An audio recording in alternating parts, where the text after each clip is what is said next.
Bonjour et bienvenue à tous et à toutes sur ma chaîne Yin Body and Mind. Aujourd'hui on se retrouve pour parler du pouvoir de l'intention.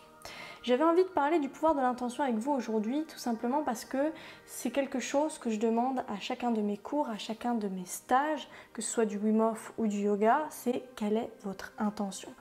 Quelle est votre intention du jour, c'est-à-dire qu'est-ce que vous recherchez aujourd'hui dans cette pratique, qu'est-ce que vous cherchez à obtenir et quel est le sens derrière cette pratique. Et finalement, vraiment pour moi, c'est l'intention qui compte. Comme l'expression le dit, j'aime beaucoup cette expression, c'est l'intention qui compte, c'est vraiment ce qu'il y a derrière. Et vous allez comprendre pourquoi dans cette vidéo, pourquoi c'est si important de placer son intention.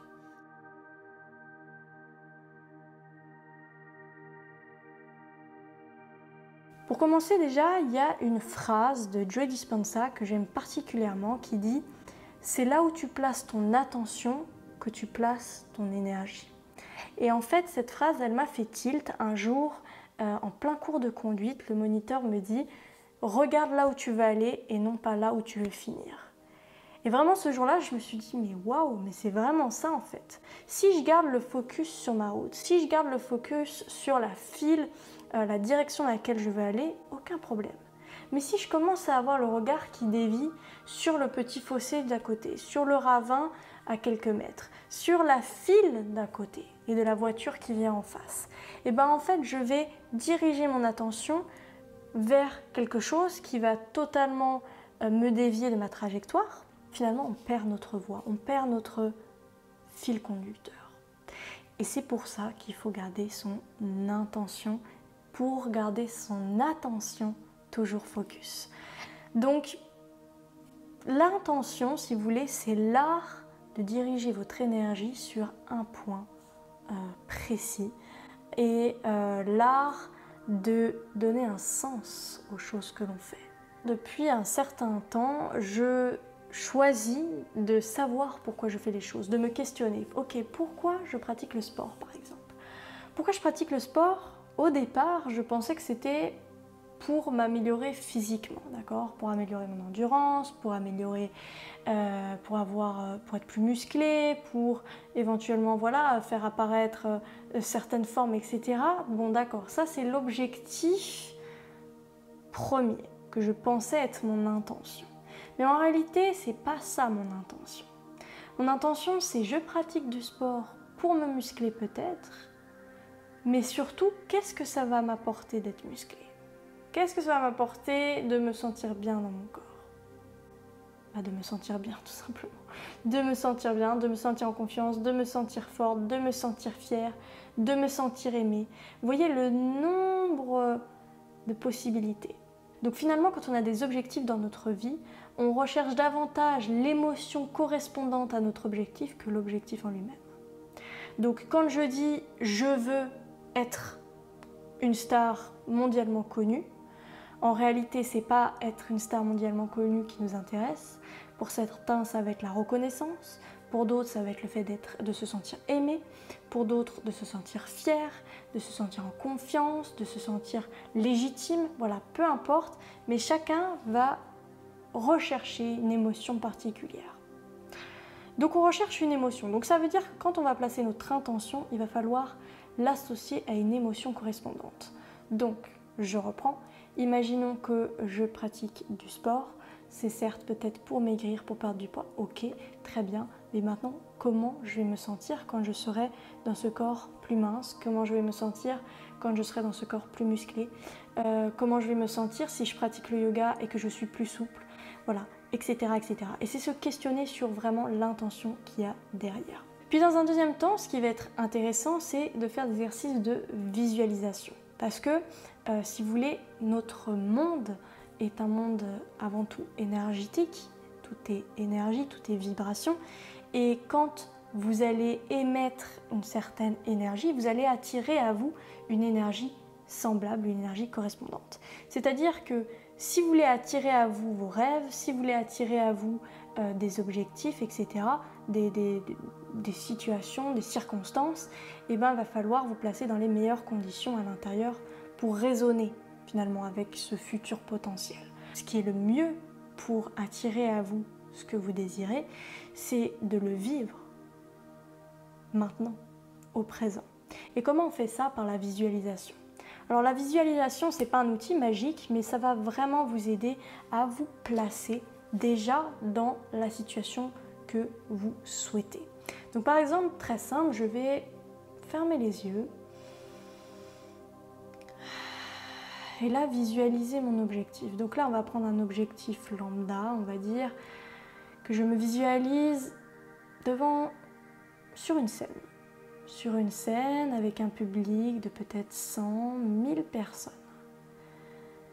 Et pour moi, je vais vraiment me sentir et je vais me visualiser totalement en confiance sur cette scène, totalement relâchée. Je vais visualiser comment est ma gestuelle, comment est ma posture, comment sortent les mots, comment est ma respiration, comment je me déplace sur la scène, comment les gens réagissent. Et en fait, le fait de le visualiser, de le prévisualiser dans ma tête, ça va faire que je vais le vivre déjà une première fois. Et c'est ce qui va rendre la chose plus réelle et qui va m'aider finalement à la concrétiser. Je vais vraiment me mettre dans la posture du moi comme si j'étais déjà arrivée à cet objectif. Et le fait de faire ça, vu que notre cerveau ne fait pas la différence entre ce que l'on crée, ce que l'on imagine et ce que l'on vit, ça va déjà créer et émettre une certaine vibration. Donc vu qu'on est une antenne, forcément avec l'univers, on va attirer plus facilement à nous. Et puis surtout, ça va nous permettre de ressentir déjà l'émotion que l'on souhaite ressentir. Donc ça, c'est magique. Ça veut dire qu'on est responsable de nos émotions. Cette visualisation, ça va créer une image et au niveau du cerveau même, ça va créer des réseaux électriques qui vont faire que forcément aussi, ce sera plus simple de réaliser ce que vous voulez réaliser. Et ensuite, une fois que vous avez votre image bien claire, bien précise, avec les détails, plus elle sera détaillée, plus ce sera simple d'atteindre vos objectifs parce que c'est bien d'être précis. Par exemple, quand on fait un vœu, il y avait une anecdote comme ça, quelqu'un qui disait j'aimerais bien avoir un compagnon fidèle. Et qu'est-ce qui s'est passé? C'est que elle cherchait un homme, forcément, et vu que son intention n'était pas suffisamment précise, c'est-à-dire un homme avec qui je puisse vivre, etc., avoir des enfants éventuellement, et bien du coup elle s'est retrouvée avec un chien. Alors certes c'était un compagnon fidèle, mais c'était pas forcément ce qu'elle recherchait. Et c'est vraiment comme ça, il y en a plein des anecdotes comme ça, c'est savoir placer une intention claire, précise, détaillée. Et une fois qu'on a cette image claire, précise dans notre tête, ce qu'il suffit de faire, c'est de lâcher. Ça peut paraître paradoxal, mais au départ, on est souvent accroché à notre intention. Je veux que ça arrive, je veux avoir vite les résultats, parce qu'en plus on est dans une société où il faut que ça aille vite. Mais justement, on va lâcher et on va se dire, écoute, moi je me sens bien ici et maintenant. Réussir à se sentir bien ici et maintenant, c'est la plus grande force que vous pouvez avoir. Et c'est la meilleure manière de manifester ses rêves. Parce que quand vous allez émettre comme message à l'univers, ok, je me sens bien, peu importe ce qui m'arrive, peu importe si je réussis cet objectif ou pas, ce sera beaucoup plus facile pour réaliser ce que vous voulez vraiment.